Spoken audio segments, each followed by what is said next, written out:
Today is a deeply personal conversation with Kelsey Grammer, the acclaimed actor whose career has spanned decades in TV, film, and theater. But behind the fame was a tragic story few people truly knew until now.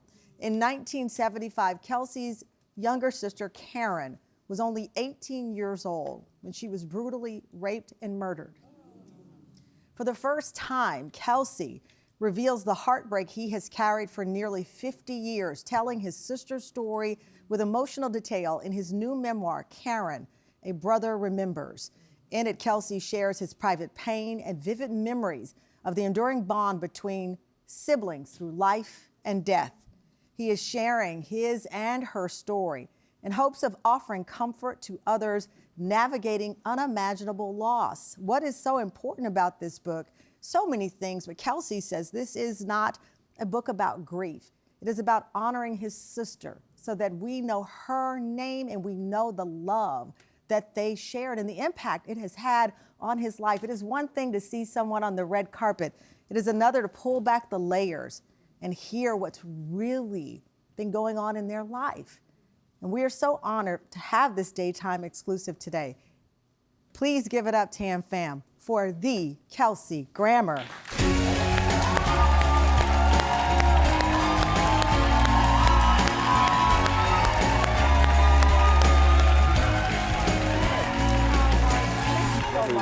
My pleasure. Thank you. Thank you. What an honor. Thank you. I'm over there. Yes, please. Y'all see.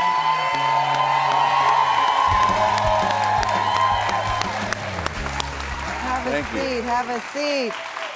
Is this good? Yeah, this is good. You know, I have to tell you, I struggled even myself coming out, and I'm so happy our audience has met you with smiles and love because you have said off the top, this is not a book about grief. Right. This is a book about life and your sister's life. Yeah.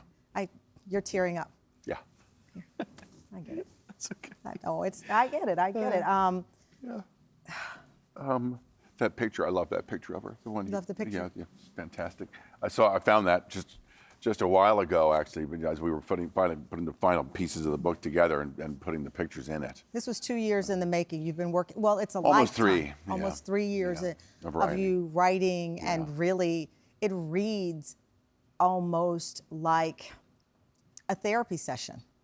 And I know memoirs often are because you are reconciling a lot. I want to start off with what you said in the book about Karen.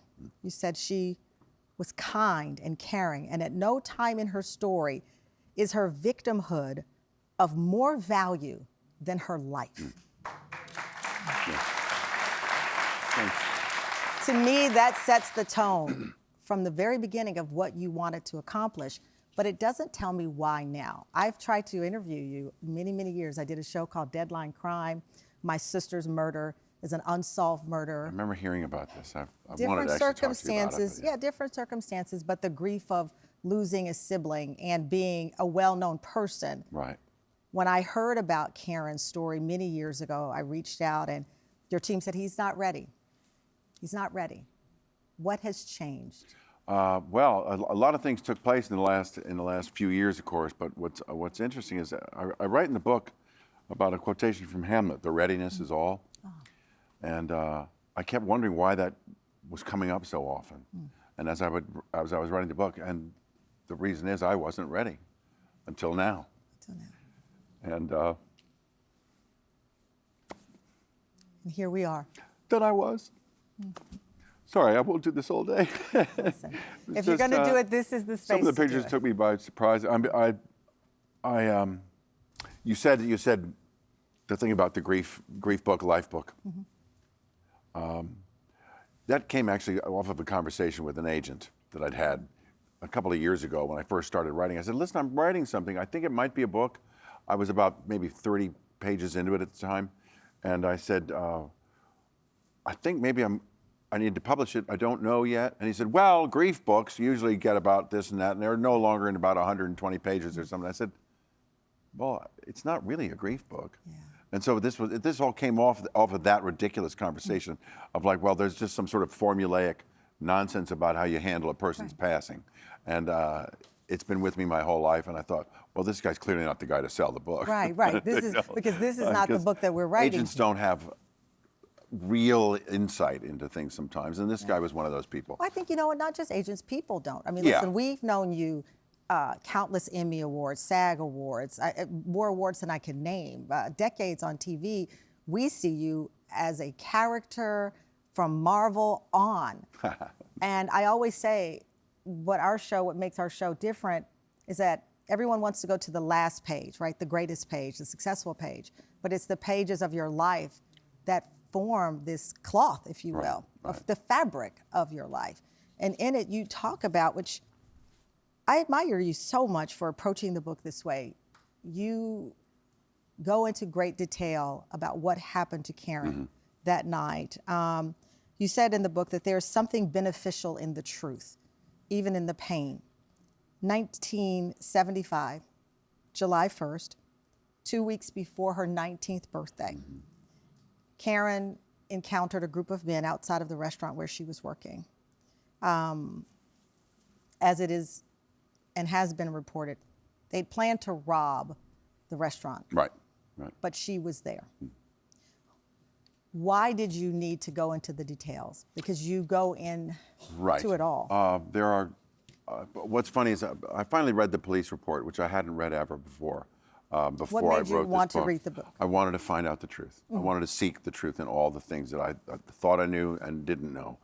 But I've been asked in other interviews about the book, why the specifics? It's because in my intention, I want to help other people who've been through the same kind of thing. And if I don't have a credential that is honest and true and horrifying, then those people don't have any way of accepting what I'm trying to tell them. Unless we are sharing a burden, something that is similar between us all, then my credential doesn't exist. So that by way of context, they need to know what happened to Karen, at least part of what happened to Karen, because I haven't told everything. I just told some of it, so that the understanding and the depth of what happened to her may at least align for other people who've been through similar stuff, of the horror that you never get over. So You that talk was the about reason. Karen was held hostage for several hours. The district attorney told you that she negotiated for her life. Right. You wrote that she wasn't frozen in terror, but calculating, trying to offer them a way out of killing her. You believe Karen was killed because she could identify the suspects. I was reading how you delivered this, and in it, I read how much you admire her bravery. The details you'll be able to read for yourself in the book. I had told my team, I said, I don't think I can say some of the things out loud. And I've done a crime show for so many years. It is one of the most senseless and brutal things that can happen to a human, happen to a young woman beginning her life. You even went back to the crime scene. You needed to go back to that trailer park area. Going back there, what was that like for you? It was hard. It was hard because I had anticipated so many things about it. And several of the things looked kind of like what I thought they would, but nothing really looked like what I had imagined. The reality was much more interesting and sad in a strange way. And I mean, I talk about it in the book, but as we walked around this giant parking lot where she was abducted, it all changed my understanding of what had happened. I always thought that she approached them, but they had actually approached her with a gun and said, "Come with us." And she was just sitting outside the back of the restaurant waiting for a friend to come out. But he never saw her, and they took her away at that point. But it was during that time that Kate had said to me, you know what, there's usually some kind of a sign. Some kind of a sign can show up at times like these. And it's in the book, of course, but I mean, there was nothing I could see. And then I came around the back of the dumpster shed where they had basically taken her, and there was a young man sitting there. And I thought, well, that's weird. He was sitting there without his shoes on. And I thought he didn't really look like a homeless guy. It looked like he was just rubbing his feet. And then we talked for a couple of minutes, and he asked me, I asked him what he was doing there. I said, you know somebody inside? He said, no. He said, my uncle used to work here about 20 years ago, which was interesting. And he asked me why I was there, and I said, well, my sister used to work here 40 plus years ago, and I just came back to kind of get some closure and to kind of have a physical understanding of what had happened. And he said, what happened? And I said, well, she was killed. And he said, oh, I'm sorry, man, I'm sorry. And then I don't want to tell you the rest of the story because that's at the end, that's the very end of the book. But I think he was probably an angel. More with Kelsey Grammer after the break. Thank you. Coming up, Kelsey opens up about his faith and coming to grips with the multiple tragedies his family has been forced to endure. My dad's dad, when I called and told him about Karen, he said, this family's cursed. Did you receive and believe that? And later, Kelsey steps into the limelight of fame while in the darkness of loss. You got Cheers 10 years after losing Karen. Right, yeah. How did you move forward with no longer feeling guilty about becoming who you are?